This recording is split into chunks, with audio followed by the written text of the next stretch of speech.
All right, welcome to Financial Forensics. Today, we are cracking open a case file on, well, one of the biggest corporate magic tricks in history, the vanishing act of an absolute titan. I mean, get this, in the third quarter of 2010, Nokia's sales weren't just big, they were bigger than Apple and Samsung's combined. They weren't just a market leader, they basically were the market. You'd think they were completely untouchable, right? Well, that's what makes this case so fascinating. So how does the undisputed king of mobile phones just, poof, vanish into thin air? You know, a company that big doesn't just disappear overnight. There's always a trail. So let's start where every good investigation does, with the usual suspects. Yeah, and in the world of tech, the usual suspects are almost always the game-changing disruptors. Okay, so here's the scene of the crime.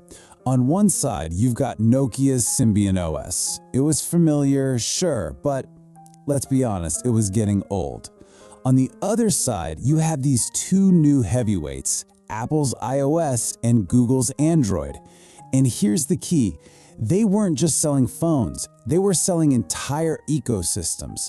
Think app stores, seamless software, the whole shebang. Nokia was still thinking about hardware, about the device in your hand. But Apple and Google, they were playing a whole different game. It was a war of ecosystems, and Nokia, well, they brought a knife to a gunfight. And this timeline, this tells a story right here. 2007, the iPhone drops and changes everything. 2008, Android shows up, and Nokia's big response, the N97, it doesn't even come out till 2009. They were already 2 years behind. It was like showing up to a party after the music stopped and everyone's gone home. But here's the thing. While these external competitors are a huge part of the story, they're not the killer. The real smoking gun, it came from inside the house. This is where our investigation takes a sharp turn.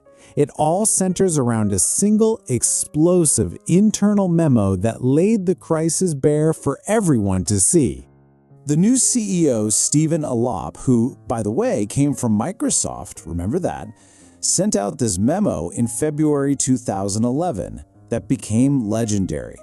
He told his employees, Nokia, our platform is burning.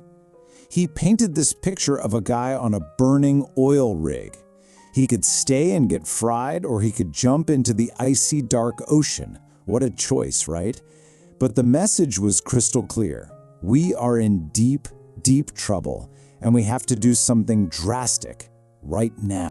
And what they did next, this was the fatal jump. Right after that memo, they announced a huge partnership with Microsoft. They were ditching their own Symbian OS and going all in on the new Windows Phone platform. Now think about what that says to the world. You're basically shouting from the rooftops, hey everyone, the phones we're selling right now, yeah, don't buy them. They're obsolete.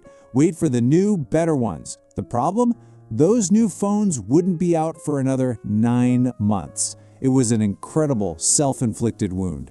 And that right there, that huge gap in their strategy, that leads us directly to the murder weapon in this case. It's a classic self-inflicted blunder, and it actually has a name. It's called the Osborne Effect. It's named after this computer company back in the 80s that went belly up by doing the exact same thing. They got everyone excited about their next amazing computer, and in the process, they completely killed sales for the computer they were trying to sell right then and there. The playbook is painfully simple. Step 1, announce your amazing new product. Step 2, watch as every single customer decides to wait for it instead of buying what you have on the shelves now. Step 3, your revenue completely collapses before that new product is even ready to ship. It's a textbook way to sink your own ship. And you don't have to take my word for it, just look at the numbers. The evidence is right here in the charts. Nokia's shipments were at their absolute peak at the end of 2010. Then, boom, February 2011, they make the announcement. And what happens? sales go into an immediate nosedive. It's not a slow decline, it's a free fall. They basically told their customers to wait, and boy, did they listen.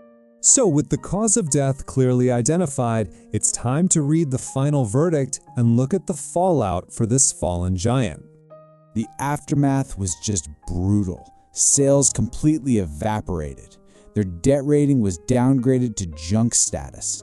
And that once unstoppable mobile division, it had to be sold off to Microsoft for pennies on the dollar. Oh, and the cherry on top of this disastrous sundae, the CEO Stephen Elop, who oversaw this whole mess, he walked away with a controversial bonus of almost 19 million euros. You just can't make this stuff up. And here's the final ironic twist. The company that was supposed to be their savior, Microsoft, ended up just buying what was left of Nokia's mobile business. So, as we close this case file, the verdict is crystal clear. Yeah, Apple and Google were tough competitors, but Nokia wasn't murdered by them. It was a self-inflicted wound, a death by pre-announcement. It really makes you think, what's the real cost of telling the truth just a little too soon? It's a lesson that should be studied in every business school, because what the Nokia case proves, beyond a shadow of a doubt, is that sometimes the call isn't coming from outside the house. The biggest danger is already inside. That's it for this case. Thanks for joining us on Financial Forensics.